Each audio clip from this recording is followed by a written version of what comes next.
আজি হনুমান জয়ন্তী। ৰাজ্যৰ ভিন্ন প্ৰান্তৰ লগতে বাঙালীপাৰাতো পালন কৰা হয় হনুমান জয়ন্তী। 5 দিনীয়া বৰ্ণাঢ্য কাৰ্যসূচীৰে পালন কৰা হয় হনুমান জয়ন্তী। আজিৰ অনুষ্ঠানৰ মুখ্য অতিথি হিচাপে উপস্থিত থাকে যুৱ আয়োগৰ সদস্য ৰাতুল শৰ্মা। কাৰ্যসূচীত শ্ৰীমদ ভাগৱত মহাপুৰাণ আৰু ৰাম কথা জ্ঞান যজ্ঞ অনুষ্ঠানৰ স্থলীত উপস্থিত হৈ ৰাইজৰ সৈতে প্ৰভুৰ আশীষ লয়। উপস্থিত থাকি তেওঁ কয়, আধ্যাত্মিক অনুষ্ঠানটোত স্থানীয় ৰাইজ একাত্ম হৈ পৰা কাৰ্যৰ সৈতে নিজকে একাত্ম হোৱাৰ এক সুযোগ লাভ কৰি আহ্লাদিত হওঁ বুলি মন্তব্য কৰে।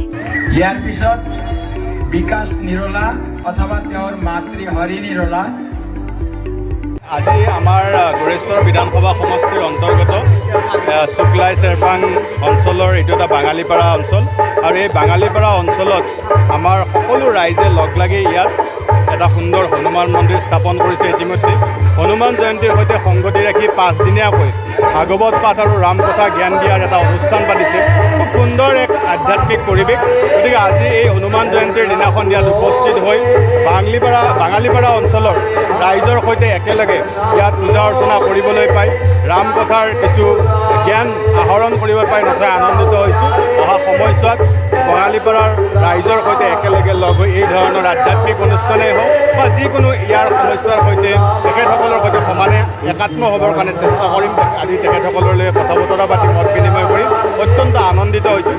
এই ধৰণৰ পৰিৱেশে আমাৰ সনাতনী সভ্যতা সংস্কৃতিত বিশ্বাস কৰা সকলো লোককে এক উৎসাহ উদ্দীপনা আৰু একাত্ম হোৱাৰ সুযোগ দিয়াৰ লগতে আমাৰ একত্ৰিত শক্তি বৃদ্ধিটো অৰিহণা যোগায়। গতিকে মই বাঙালীপাৰা অঞ্চলৰ সমূহ ৰাইজক এই অনুষ্ঠানটো সুন্দৰভাৱে উদযাপন কৰাৰ বাবে ধন্যবাদ জ্ঞাপন কৰিছোঁ।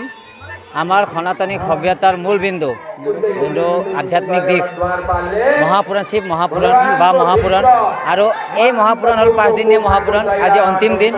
ৰাম কথা বিশেষকৈ প্ৰভু শ্ৰীৰামৰ ওপৰত ভিত্তি কৰি সম্পূৰ্ণ ৰাম কথা তাৰমানে অন্তিমলৈকে সীতা মাতাক উদ্ধাৰ কৰি লংকাৰ পৰা অনালৈকে আৰু ৰাম ৰাজ্য প্ৰতিষ্ঠা কৰালৈকে প্ৰভু শ্ৰীৰামক ৰাম ৰাজ্য প্ৰতিষ্ঠা কৰালৈকে তাৰমানে এই পুৰাণত তাৰমানে কি হ'ল তাৰমানে সম্পূৰ্ণ সনাতনী সভ্যতা আমাৰ ৰাইজক ক'বলৈ গ'লে আমাৰ হিন্দু ৰাইজক আমাৰ ব্যাসৰ পৰা আমাৰ পণ্ডিতসকলে কি কৰিলে প্ৰবচন কৰিলে।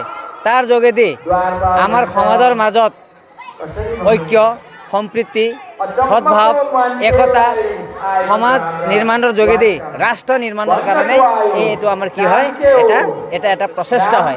তাৰ জৰিয়তে সমগ্ৰ এই অঞ্চলৰ আমাৰ হিন্দু ৰাইজ সনাতনী ৰাইজে এই মহাপুৰাণত আহি পেলাই কৰিছে, সহযোগ কৰিছে আৰু সকলোৱে একেলগে প্ৰসাদো খাইছে।